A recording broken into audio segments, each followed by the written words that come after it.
नमस्कार साथियों, आपका स्वागत है हमारे यूट्यूब चैनल में। और जैसा कि आपको पता है, हमने डीएलएड थर्ड सेमेस्टर के लिए आपकी मैथ की सीरीज को स्टार्ट कर रखा है, जिसके अंतर्गत आपको 1A 1B 1C exercise complete हो चुकी हैं। और आज से 1D के लिए आपके एग्जाम्पल्स और थ्योरी आपकी कराई जाएगी। तो आपको ये सभी देखने हैं और अच्छे से समझना है, जिससे कि इसमें जब क्वेश्चंस को मैं कराऊंगा तो आप आसानी से उस क्वेश्चनों को आसानी से कर सकें। चलिए वीडियो को स्टार्ट करते हैं। और इस वीडियो के अंतर्गत हम देखेंगे समानुपाती भाग क्या होते हैं, प्रोपोर्शनल पार्ट्स क्या हैं। देखिए, किसी दी हुई संख्या अथवा राशि को दिए गए अनुपात के भागों में विभाजित करना समानुपाती विभाजन कहलाता है। तो हमें क्या करना है, इनको जो विभाजन करना होता है वो क्या कहलाता है, समानुपाती विभाजन कहलाता है। और इस प्रकार विभाजन करने के बाद प्राप्त भागों को, जो विभाजन कर लेते हैं उसके बाद जो प्राप्त भाग होते हैं उन्हें समानुपाती भाग बोलते हैं।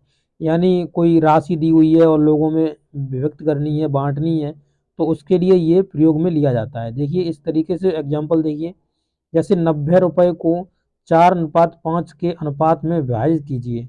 तो देखिए अनुपात 4:5 दिया हुआ है, तो हम इस तरीके से लिख लेंगे। लिखने का तरीका पहले ही समझ लीजिए, अनुपात बराबर में 4:5। फिर अनुपातिक योग लिखना है हमको, ऐसे ही लिखना है तभी नंबर मिलेगा एग्जाम में। अनुपातिक योग बराबर 4 और 5 को हमने जोड़ा तो कितना हो गया, 9 हो गया। प्रथम भाग अगर निकालना है तो देखिए यहाँ अगर प्रथम भाग निकालना, प्रथम भाग में 4 है और 4 है, 4 को हमें टोटल में से निकालना है। और टोटल कितना हो गया, 9 हो गया, क्योंकि 4 और 5 कितना होता है, 9 होता है। और टोटल जो यहाँ कुल रुपए दिए हुए हैं वो हमें कुल रुपए लग लेने हैं यहाँ पे। तो यहाँ पे काटेंगे तो ये 10 बार कट जाएगा और ये हो जाएगा 40 रुपया। 40 रुपया हो जाएगा। अब आप बता भी सकते हैं या फिर आप द्वितीय भाग निकाल के लिख सकते हैं, क्योंकि देखिए 90 रुपए थे, 90 में से 40 रुपए चले गए तो 50 रुपए बचेंगे। या फिर आप लिखिए इसी तरीके से कि द्वितीय भाग क्या होगा। द्वितीय भाग के अंतर्गत आपको क्या करना है कि 5 रख लेने हैं। 5 किस में से निकाल रहे हो, 9 में से निकाल रहे हो। और 90 में ये दिए हुए 90, तो इसे काटेंगे तो 10 बार कट जाएगा और ये बराबर में हो जाएगा 50। ठीक है, तो 50 रुपए ये हो जाएंगे। तो इस तरीके से ये क्वेश्चन आप कर सकते हैं।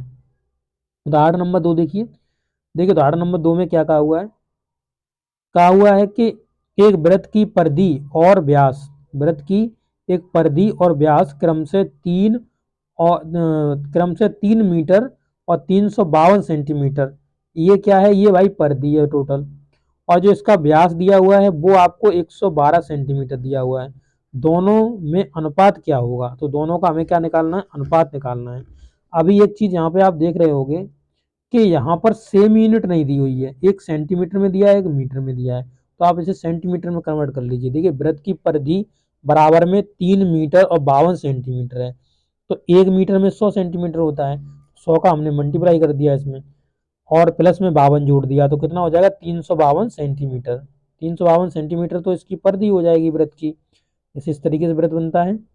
और वृत्त की क्या होती है, परिधि। परिधि हो गया उसकी जो सरकमफ्रेंस हो गई, और यहाँ से ये रेडियस होती है, ये रेडियस होती है पूरी, और ये इसकी सरकमफ्रेंस होती है, जैसे हम परिधि बोलते हैं। ठीक है, और यहाँ पे जो टोटल ये होता है ये डायमीटर होता है। और ये हो जाएगा तो ये कॉर्ड होती है, इससे आपको लेना देना नहीं है, तो पूछा ही नहीं है इसमें।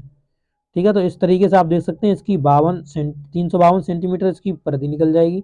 और व्यास जो होता है, व्यास दिया हुआ है 112 सेंटीमीटर। तो अब इन दोनों का हमें अनुपात निकालना है, तो ऊपर रख लेंगे वृत्त की परिधि लिखेंगे, बट्टे में नीचे लिखेंगे वृत्त का व्यास। तो इस तरीके से इन दोनों को काटेंगे पीटेंगे तो ये बच जाएगा कितना, 22/7 ये बच गया। तो यही अनुपात इनका है, 22:7। तो वृत्त की परिधि परिधि और व्यास का अनुपात है कितना, 22:7 है। तो इस तरीके से आप इस क्वेश्चन को सॉल्व करेंगे। इसी प्रकार से उदाहरण नंबर 3 देखेंगे। तो इस उदाहरण नंबर 3 में आप देख सकते हैं कि 21,000 रुपए थे, उन्हें ABCD 4 लोगों में इस प्रकार बांटिए कि AB का अनुपात तो 2:3 होना चाहिए, BC का अनुपात 4:5 होना चाहिए और CD का अनुपात 6:7 होना चाहिए।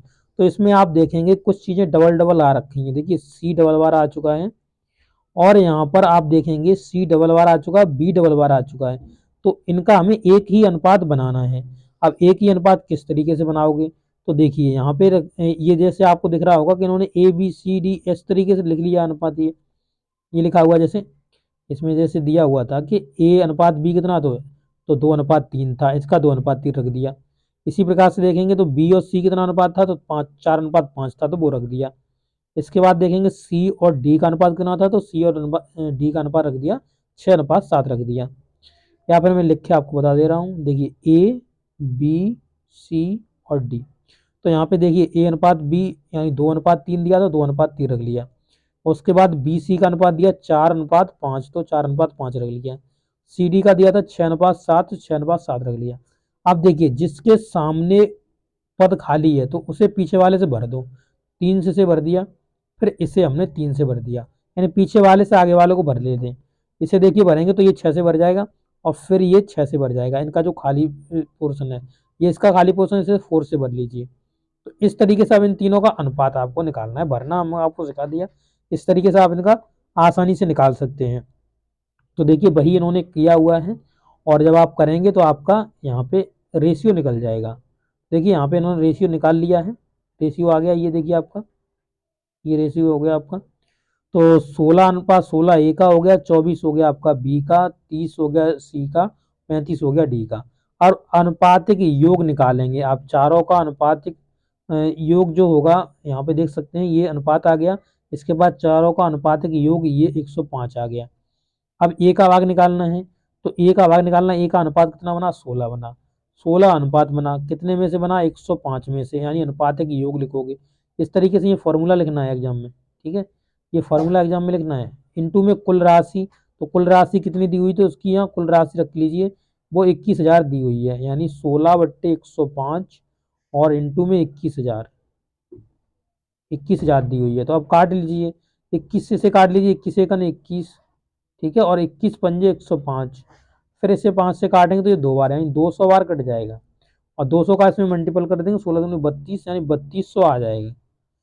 कितना आ जाएगा 3200 आ जाएगा ए का भाग। इसी प्रकार से बी का भाग निकालेंगे, यानी 24/105 और 21,000 48,000 आ जाएगा। इस तरीके से बी का भाग नहीं निकालना चाह रहे तो मत निकालिए, क्योंकि एक यूनिट की वैल्यू आपको पता चल गई 200 है। एक यूनिट की वैल्यू कितनी पता चल गई 200 है। अब जो 200 है तो हम सीधा 24 में अगर 200 का मल्टीपल कर देंगे ना तो भी हमारा आंसर 4800 ही आ जाएगा, ये वाला आंसर, ठीक है। तो इस तरीके से सब के भाग निकाल लेने, सी का भी निकालना है, डी का भी निकालना है। तो इस तरीके से ये क्वेश्चन आपसे कह रहा था। तो इस वीडियो में इतना ही हम आपको कराएंगे, अगले वीडियो में हम आपको इसके नेक्स्ट एग्जाम्पल्स को समझाएंगे। तो ये आप अपनी कॉपी पे लिख के बाकायदा से प्रैक्टिस करिए, जब प्रैक्टिस करेंगे तभी समझ में आएंगे, मेरे पढ़ाने से कुछ नहीं होगा। आप जब तक प्रैक्टिस नहीं करेंगे तब तक आप कुछ नहीं कर सकते, ठीक है। तो मिलेंगे नेक्स्ट वीडियो में। वीडियो कैसा लगा है, अच्छा लगा अपने दोस्तों के साथ जरूर शेयर कर देना। वीडियो देखने के लिए आपका धन्यवाद, थैंक यू।